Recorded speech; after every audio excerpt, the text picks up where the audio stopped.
زیر زمین اتر گئے، یہ سرمد صفائی صاحب کی نظر کہ زیر زمین اتر گئے یا سر آسمان گئے، زیر زمین اتر گئے یا سر آسمان گئے، پیش روان راہ زیست کون کہے کہاں گئے۔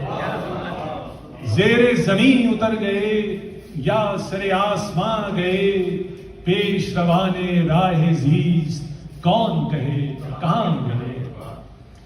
اور کوئی رہا نہ آس پاس، اے دل دوست ناشناس، کوئی رہا نہ آس پاس، اے دل دوست ناشناس، چھوڑ کے تجھ کو محو یاس سب تیرے مہربان گئے۔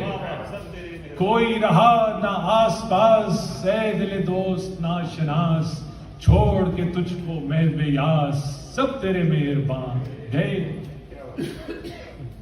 بہت شکریہ۔ عرصے آرزو میں تھیں یوں تو ہزار وسعتیں، عرصے آرزو میں تھیں یوں تو ہزار وسعتیں، تیرے قریب ہی رہے اہل وفا جہاں گئے۔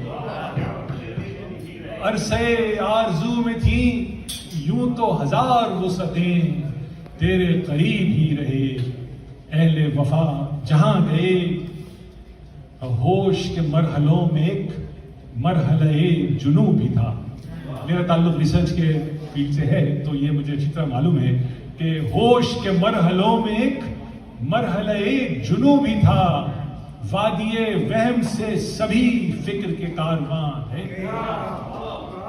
ہوش کے مرحلوں میں ایک مرحلہ جنوں بھی تھا، وادی وہم سے سبھی فکر کے کارواں گئے۔ اور جب بھی ہوائے دشت نے اہل جنوں کو دی صدا، جب بھی ہوائے دشت نے اہل جنوں کو دی صدا، موج شمیم گل کے ساتھ ہم بھی کشاں کشاں۔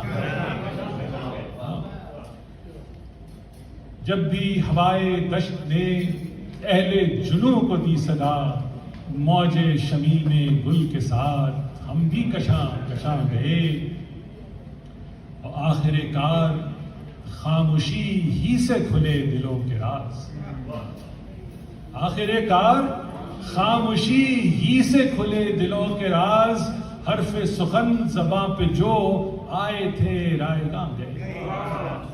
حرف سخن زباں پہ جو آئے تھے رائے گاں گئے۔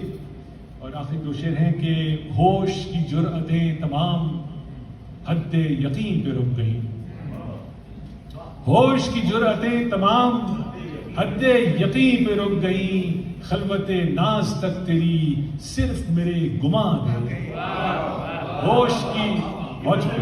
ہوش کی جرأتیں تمام حد یقین پہ رک گئی، خلوت ناز تک تیری صرف میرے گماں گئے، خلوت ناز تک تیری صرف میرے گماں گئے۔ آخری شعر ہے کہ ذہن کی چوب خشک کو پھونک گئی سخن کی آنچ، ذہن کی چوب خشک کو پھونک گئی سخن کی آنچ، دودھ نوا کے دائرے جانے کہاں کہاں گئے۔ ذہن کی چوب خشک کو پھونک گئی سخن کی آنچ، دودھ نوا کے دائرے جانے کہاں کہاں ہے۔ بہت بہت شکریہ۔